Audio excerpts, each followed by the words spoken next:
உங்கள் பலம் என்ன என்பது உங்களை விட எங்களுக்கு தெரியும். பிடிவாதம் காட்டாமல் கூட்டணி முடிவை சொல்லுங்கள் என்று தேமுதிக தலைமையிடம் பாஜக மேலிடம் கூறியதாக தகவல் வெளியாகியுள்ளது. இது குறித்து பாஜக வட்டாரங்கள் கூறும்போது, தமிழகத்தில் 2026ஆம் ஆண்டு சட்டசபை தேர்தலுக்காக பலமான கூட்டணி அமைக்கும் நடவடிக்கையில் மத்திய உள்துறை அமைச்சர் அமித்ஷா ஈடுபட்டுள்ளார். இதற்காக அவரே அதிமுக பொதுச் செயலாளர் பழனிசாமியை கடந்த ஏப்ரல் 11ஆம் தேதி சந்தித்து கூட்டணியையும் அறிவித்தார்.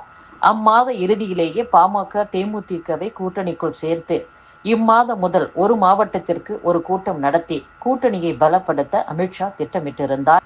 இந்நிலையில் பகல்காமில் நடந்த தாக்குதல் விவகாரத்தால் அமித்ஷா பயணங்களில் மாற்றங்கள் ஏற்பட்டன. அவரை இம்மாதம் கோவைக்கு அழைத்து வர கட்சியினர் திட்டமிட்டனர். ஆனால் தென் மாவட்டங்களில் தேர்தல் பணிகளை வேகப்படுத்த மதுரைக்கு வரவே அமித்ஷா விரும்பியதாக கூறப்படுகிறது. அதற்கு ஏற்ப நாளை மதுரை வரும் அமித்ஷா தேர்தல் பணிகள் குறித்து ஆலோசிக்கிறார். இம்மாதத்திற்குள் தமிழகத்தில் கூட்டணியில் இடம்பெறும் கட்சிகளை இறுதி செய்து வரும் செப்டம்பரில் பிரதமர் மோடியின் பிறந்தநாள் பொதுக்கூட்டத்தை பிரம்மாண்டமாக நடத்த திட்டமிட்டுள்ளார். அதில் கூட்டணி கட்சிகளின் தலைவர்களையும் பங்கேற்க வைத்து தமிழகத்தின் தேர்தல் பிரச்சாரத்தை துவக்க அமித்ஷா திட்டமிட்டுள்ளதாக கூறப்படுகிறது. இதனால் தான் பாமக தேமுதிகவை கூட்டணிக்குள் சேர்க்க பேச்சு வேகமாக நடத்தப்படுகிறது. ஆனால் அடுத்த ஆண்டு துவக்கத்தில் தான் கூட்டணியை அறிவிப்போம் என தேமுதிக பொதுச் செயலாளர் பிரேமலதா விஜயகாந்த் தெரிவித்துள்ளார். இதை சாதகமாக பயன்படுத்த திமுக நினைக்கிறது. தேமுதிகவை கூட்டணியில் சேர்க்க அக்கட்சி விரும்பவில்லை. ஆனால் விஜயகாந்த் ஆதரவாளர்களை வளைக்க முயற்சிக்கிறது. இதற்காகவே மதுரை பொதுக்குழு கூட்டத்தில் விஜயகாந்த் மறைவுக்கு இரங்கல் தீர்மானம் நிறைவேற்றியது. ராஜ்யசபா சீட் விஷயத்தில் தங்களை ஏமாற்றியதாக அதிமுக மீது தேமுதிக கோபமாக இருப்பதால் அக்கட்சியை கூட்டணியில் சேர்க்கும் முயற்சியில் பாஜக மேலிடம் ஈடுபட்டுள்ளதாகவும் கூறப்படுகிறது.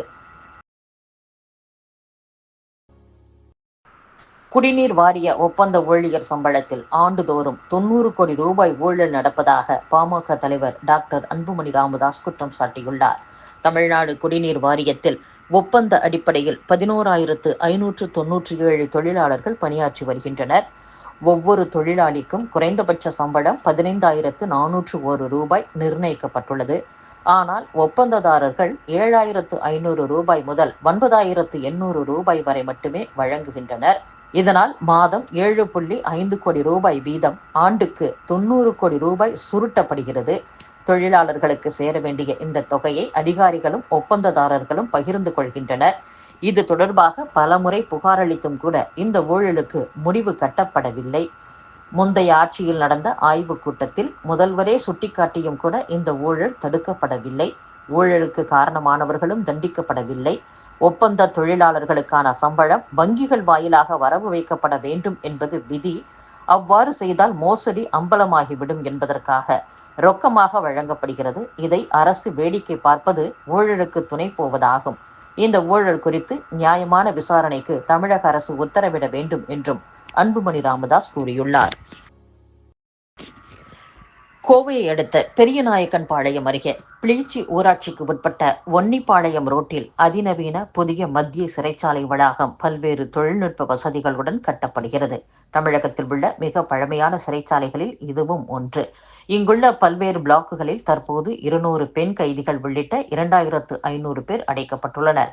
இட நெருக்கடி பிரச்சினைக்கு தீர்வு காணவும் அதிநவீன தொழில்நுட்ப வசதிகளுடன் உயர்ந்த பாதுகாப்புடன் கைதிகளை அடைத்து வைக்க பெரியநாயக்கன்பாளையம் அருகே ஒன்னிப்பாளையம் ரோட்டில் 327.33 கோடி ரூபாய் செலவில் புதிய மத்திய சிறைச்சாலை வளாகம் கட்ட கடந்த மே மாதம் 19ஆம் தேதி தமிழக முதலமைச்சர் ஸ்டாலின் அடிக்கல் நாட்டினார். இதைத் தொடர்ந்து பணிகள் விறுவிறுப்பாக நடைபெற்று வருகிறது. பாஜக அரசு மக்கள் தொகை கணக்கெடுப்பு மற்றும் தொகுதி மறுவரையறையை செயல்படுத்த உள்ள போக்கு வஞ்சம் நிறைந்தது. மக்கள் தொகை கட்டுப்பாட்டு நெறிமுறைகளை பின்பற்றி வளர்ச்சியடைந்த தென் மாநிலங்கள் தண்டிக்கப்பட இருக்கின்றன என்று முதலமைச்சர் மு க ஸ்டாலின் கூறியுள்ளார். மக்கள் தொகை கணக்கெடுப்பில் நிகழும் தாமதமும் அதை தொடர்ந்து நடக்கவுள்ள தொகுதி மறு வரையறையையும் தற்செயலானவை அல்ல. நான் துவக்கம் முதலே எச்சரித்து வரும் ஆபத்து நம் வாசற்படி வரை வந்துவிட்டது. மத்திய பாஜக அரசு மக்கள் தொகை கணக்கெடுப்பு மற்றும் தொகுதி மறு வரையறையை செயல்படுத்த உள்ள போக்கு மக்கள் தொகை கட்டுப்பாட்டு நெறிமுறைகளை பின்பற்றி வளர்ச்சியடைந்த தென் மாநிலங்கள் தண்டிக்கப்பட உள்ளன. அதே வேளையில் மக்கள் தொகை கட்டுப்பாட்டை பல ஆண்டுகளாக காற்றில் பறக்கவிட்ட மாநிலங்களோ நாடாளுமன்றத்தில் கூடுதல் எம்பிக்களை பெற இருக்கின்றன.